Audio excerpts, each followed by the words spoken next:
Tin kim ka handon sangin Ton lugar junto'y tepo Kay katang kung tamyangin Aray lo asin Min handon ve cinta mo Kadulay mapuy Tin kim ka handon sangin Ton lugar junto'y tepo Kay katan kung tamyangin Aray lo asin Min handon ve cinta mo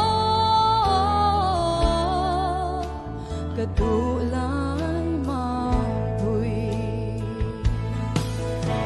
Kadu berte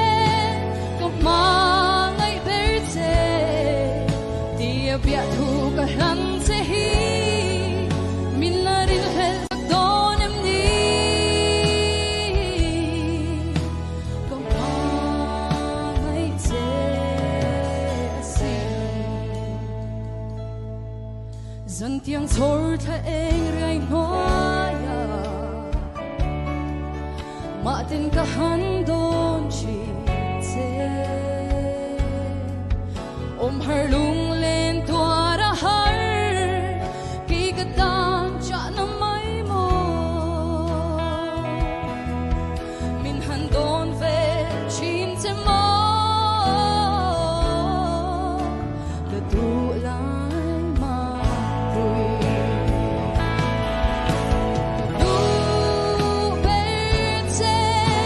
Kamangay berte Di abiyat hukahan sehi Minaril hel sakdonem ni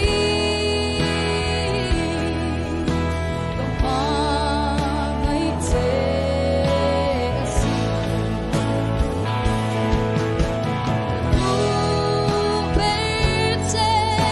Kamangay te lungrun Di abiyat hukahan sehi Minaril hel sakdonem ni